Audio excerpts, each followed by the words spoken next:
Welcome to Halacha in a Year, where we can get to learn all the most relevant halacha through the prism of the Kitzur Shulchan Aruch. You are listening to Rabbi Ya'akov Trump. This year is kindly sponsored by the Moshe Group and CA in zechus of Rivka Biela, bas נחמה שיפרה, and in honor of Rabbi Trump.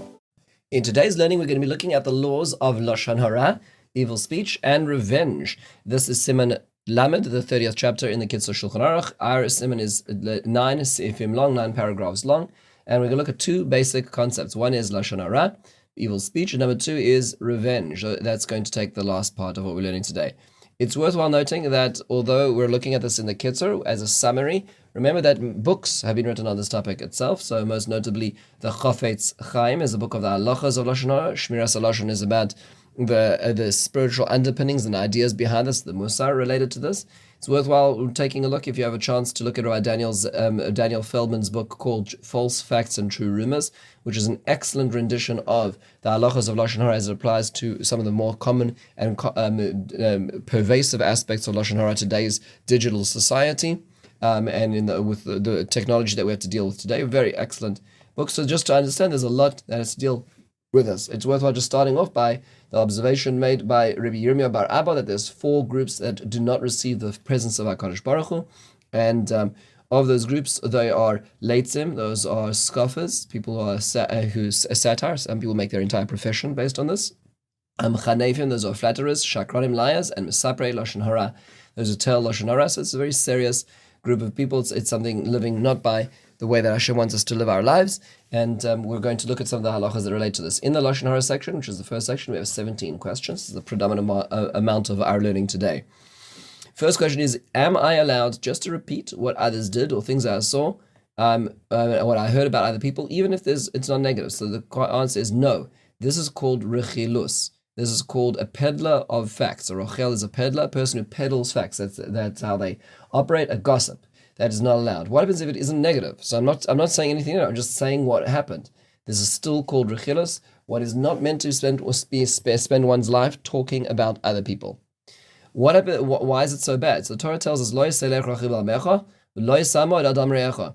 Hashem says, don't be a talebearer among your people, and do not stand idly by the blood of your friend. That means to say that the pasuk is juxtaposing the concepts that if a person starts off by being a gossip, it can lead to murder. And in fact, this is exemplified in Tanakh, where Shaul HaMelech is trying to find out why David HaMelech keeps escaping him. Doeg HaAdomi notes that David happened to be in Nov Ira Kohanim, and this leads ultimately to Doeg being the perpetrator of the massacre of all the Kohanim who are the safekeepers of what the remains of the Mishkan are after its destruction in the times of Eli. So this is a very terrible thing that all started with rechilos. Now, what happens if I'm telling over something which is negative, but it really is true? It really actually happened. The person did this. So that is what's called Lashon Hara. Wait a second. How is this different to rechilos? Meaning, is this a separate thing? So Kitzur says no. Lashon Hara is actually a subset of rechilos. The Torah's primary prohibition is lo yiselech rachil, and a subset is negative true conveying of gossip as well. The Chafetz Chaim, in his introduction to his Sefer Chafetz Chaim, in his magnum opus, makes the observation that there are many transgressions from the Torah that a person can possibly transgress when telling Lashon Hara or rechilos, and he goes through all of those as well. But the Lashon Hara per se is a subset according to the Kitzur. Now, sixth question, I know it is not allowed, but what if somebody repeats over something negative about somebody which is false? So that person is worse than a person who says Lashon Hara. They are called a motzi shemra, a person who brings out, who spreads a false name or a bad name, and this is a worse punishment than even a Lashon Hara person who's saying what's true but negative. What is the worst of all of these? That is called the Baal Lashon Hara, a person whose currency throughout their life is speaking Lashon Hara. They're peddling facts all the time. And the pasuk says about such a person, Yachreis Hashem kosif sechal hakodesh lason medaberes gedolos. Hashem will cut down such people. So just to summarize, there are 4 different levels that the Kitzur has enumerated. There's a rachil, a person who just talks about what other people do, even if it's not negative, just giving over what happened all the time, just the local gossip. Then there's the person who is a Lashon Hara, speaks bad about other people, even though it's true. Then the person who speaks bad about people when it's not true, that's the Motzi Shemra. And then there's the Baal Lashon Hara, who just spends the entire life talking about people all the time, and that's the worst of all these levels. Now, what if I don't speak Lashon Hara, but I was being told it? And this is usually the way this works. And so people are often the recipient of Lashon Hara, not the giver of Lashon Hara. So the Kitzur points out that it is worse than even saying it, because if it's believed, meaning sometimes you can't just leave the table necessarily, you should, but if you can't, then in such circumstances, one is, if one believes it, one is enabling and one is giving currency to those who are negative people who are telling gossip, and that's why it allows to spread.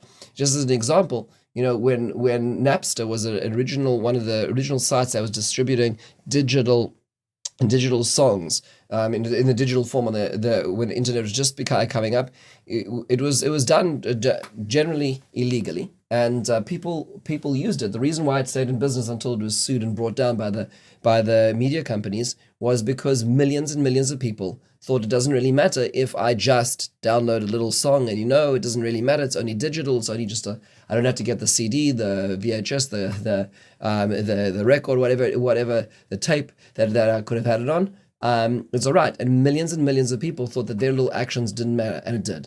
And that's what the Kitzur is saying, is your little action of listening to Lashon Hara is giving currency to a society which will ultimately value speaking about other people, which is essentially like entire media stations are based on this, and entire podcasts are based on this, and this is what the media is based on, but that's not a Jewish value, and receiving it is allowing that to exist as well. What if I didn't say anything negative, but I just said a slightly ambiguous statement? The Gemara gives the example of this is that somebody says, where can I find food? And you say there's house in John, there's fire in John's house. So in that case, when you say there's fire in John's house, it's kind of like an ambiguous statement. It could mean they got food there. It could mean they like to eat food all the time. It could mean there's like anger. It's like it's an ambiguous statement. So that is a problem. That's called that is a problem as well. What happens? And that's what's called avak Lashon Hara, the dust of Lashon Hara leading to it as well. What happens if I compliment somebody and I say this person is so amazing, such a great person, just accomplished, such a really wonderful person. But you say it in the presence of people have beef with them. They don't really like them. So this is a problem. This is called avak Lashon Hara. This is the dust of Lashon Hara. It causes those. It inevitably the conversation will turn to. But wait a second. They really.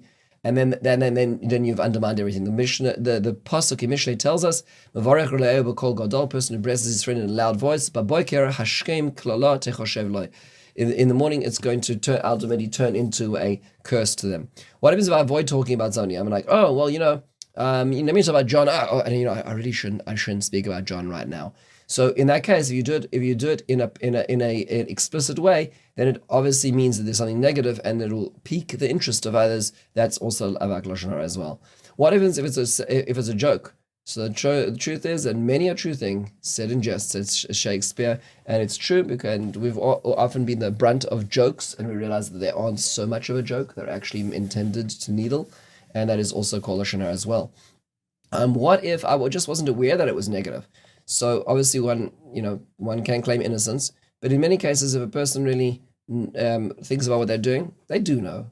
And one has to be very careful. Pretending to be innocent can't put back together people's marriages, careers, and reputations once you've destroyed it because of your innocence. And that's why at the end of the pasuk of Lo Yisaleich Rocha Ba'amecha it says, Ani Hashem, I'm God. I understand what's going on inside of you. You can give all the excuses you can to a human court, but I'll take care of it. Question 14. What if it is told not in the presence of the object of the Lashon Hara? That's still Lashon Hara. What happens if it's not negative about him or her? It's just hearing this information when it comes back to them will intimidate them. Still called Lashon Hara. Look, it's getting very difficult to speak now. So what if it's already public information? There's a notion which is called ba'apei tlasa in the front of three people, that if information has been made known in front of three people, we assume that it is public information and therefore can be repeated as well. Should be known that the Chavetz Chaim in the second parak of Chavetz Chaim has many conditions which apply to this. So it's not so simple just doing this offhand, and it cannot be done with the intent of spreading the information further. But so there is such a dispensation of public information, but it has to be studied carefully because there's many conditions to it as well. And this is very important today, especially today through social media, where one can destroy others, their careers and their relationships in the matter of one click or forward. It's important to take this into consideration. Last question, number 17, is how does one avoid Lashon Hara? So the Kitzur says if one is a learned person, learn Torah, use one's mouth for that. If one is not learned, humble oneself. And then one will not come to Lashon Hara as well. We're going to look at one more concept today, and that's the concept of revenge.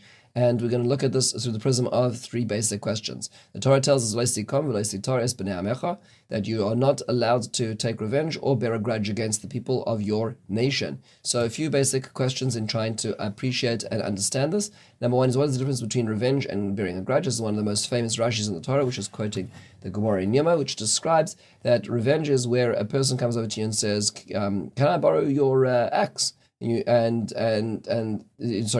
another person, can I borrow your axe? And they say no. Then the next time they come over, they say, would you mind if I can borrow your axe? And you say, no, not at all. You didn't let me, so I'm not going to let you. That's called revenge. Bearing a grudge is where you ask somebody else, can I borrow your axe? And they say no. And the next day they come to you and ask you, can I borrow your lawnmower? And you say, well, I'm going to be better than you, and I'm going to give you the lawnmower because I'm a better person. That's called bearing a grudge. You're holding it inside of you, and you're expressing it when you're waiting for that opportunity to show them that you are better than them. Now, what if I'm correct in my assertion that they wronged me? So of course you're correct. Most of the time you are correct when you're taking revenge and bearing a grudge. That's not the point. So first thing is being correct is not the way to be in life. The Midas Saddam is sheli sheli v'shalcha shalcha. It's exactly as it should be. That's not the way to live life. And one of the reasons for that is because if we live life like that, then we fall very short when it comes to God. There's so many things. If Hashem wants to open up our file and do an audit, God forbid. That's terrifying, right? So you want to live such a life and expect God's going to give you a little slack? That's not the way to live things. You've got to give people slack. People are humans, and human beings have many, many frailties and many, many mistakes. You've got to give them that space. Also, the Sefer Chinuch points out when looking at these mitzvahs that you have to understand there's a difference or separation between action and outcome, which means that it may be true that this person is going to be held liable for the terrible thing they may have done to you. However, what happened to you was what you deserved, independent of them. They happen to be the messenger. So God's going to open up their file and deal with why they did that to you. But why you got that was actually not in their control as well. So their action is something they're held accountable for. The outcome is something that came from Hashem, which means if you can bifurcate the two and say that I must have received this because I deserve this, I am very displeased with the messenger, but the messenger was really just the person who stepped in, and he'll have to deal with Hashem for that. But this is ultimately what I deserved. Then one sees things very differently as well. And this is obviously a very, very strong, a very hard mountain to climb. But this is in truth how this works as well. Finally, last question. But I really have a feeling I need to show them that they were wrong. So what should I do in this case? I can't take revenge. I can't withhold my axe from borrowing, lending it to them. But also, what am I allowed to do? Says the Kitzur, the greatest revenge is to become a better person and show that it doesn't matter, because nothing will infuriate a person more who's trying to bring you down than you're ignoring it and actually becoming more cheerful, more powerful, and you're in control. If you get into the ring with them, they've achieved exactly what they wanted, which is irritating, aggravating you. And if you're able to control yourself, then you have sidestepped that, and ultimately that is the greatest revenge. Something to bear in mind. It's about being in control of life, not letting others to control the narrative in our lives, but being in control of the narrative of our lives, being in control of the way that we live the lives that we live. With this, we conclude. Have a wonderful and meaningful day.